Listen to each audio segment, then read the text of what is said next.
जन औषधि साल 2024 में इस बार ग्रह नक्षत्रों के हिसाब से अक्टूबर का महीना है वह बहुत ही खास रहने वाला होगा। अक्टूबर की शुरुआत में ही साल का दूसरा और आखिरी सूर्य ग्रहण भी लग रहा है। आपकी जानकारी के लिए आपको बता दें कि 2 अक्टूबर बुधवार को पितृपक्ष की अमावस्या के इन साल का आखिरी सूर्य ग्रहण लगेगा। जैसे कि आप सभी जानते हैं कि श्राद्ध पक्ष के दिनों में पितर धरती लोक पर आते हैं और सर्वपितृ अमावस्या के दिन सभी पितृगण अपने अपने लोक को वापस चले जाएंगे। और शास्त्रों में पितरों के लिए अमावस्या की तिथि बहुत ही विशेष मानी गई है। इस तिथि पर पितरों का तर्पण करने से पितृ प्रसन्न होते हैं और अपने परिजनों को आशीर्वाद देते हैं। इस बार सर्व पितृ अमावस्या के दिन साल का आखिरी सूर्य ग्रहण भी है। साथ ही साथ स्थित ग्रह नक्षत्रों की विशेष स्थिति भी देखने को मिलेगी। 2 अक्टूबर को सूर्य ग्रहण पर कन्या राशि में एक साथ 4 ग्रहों का संयोजन एक साथ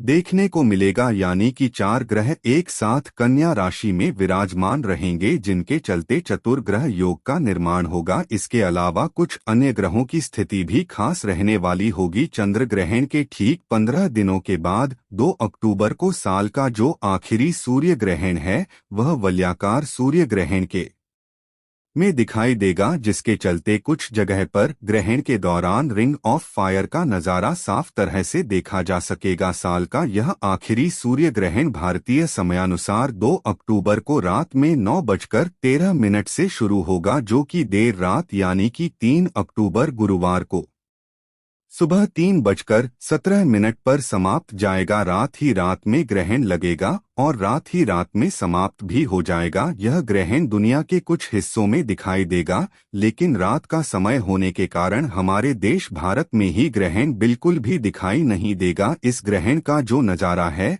वह दक्षिणी अमेरिका, प्रशांत महासागर, अगर पेरू, अर्जेंटीना और क्रेजी आदि जगहों पर देखा जा सकेगा।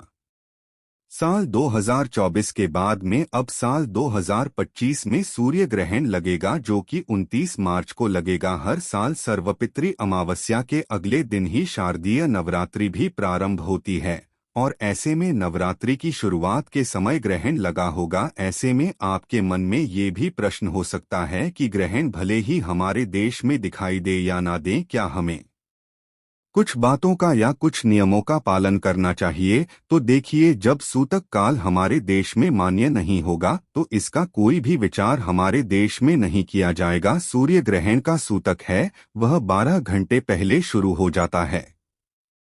ऐसे में गर्भवती महिलाओं को इस ग्रहण से घबराने की बिल्कुल भी आवश्यकता नहीं है। आपको अपने मन को शांत रखना है। आप अपने दैनिक कार्यों को आराम से कर सकते हैं, रात को सो भी सकते हैं। भोजन की आवश्यकता हो तो भोजन भी ग्रहण कर सकती हैं। बस आपको एक काम अगले दिन सुबह उठने के बाद जो है वो करना होगा। उसके लिए आप सुबह जितनी हो सके, यदि हो सके तो सूर्योदय से पहले उठे स्नान करें। करने के बाद ओम अग्रणी सूर्याय नमः इस मंत्र का जाप करते हुए सूर्य देवता को जल से अर्घ थे। जल के लोटे में आप काले तिल मिलाएं, एक चुटकी हल्दी और पुष्प डालकर सूर्य देवता को अर्घ्य देना चाहिए। इसके बाद अपनी सामर्थ्य के अनुसार कुछ न कुछ दान आपको किसी निर्धन जरूरतमंद व्यक्ति को तीन चाहिए। ऐसा करने से किसी भी ग्रह का कोई अशुभ प्रभाव आपके ऊपर नहीं होगा। आपकी होने वाली संतान भी स्वस्थ और दीर्घायु होगी। और यदि आपके मन में किसी प्रकार की कोई नकारात्मकता है तो वो इस ग्रहण की समाप्ति के बाद दिए जाने वाले दान से दूर हो जाएगी। यह थी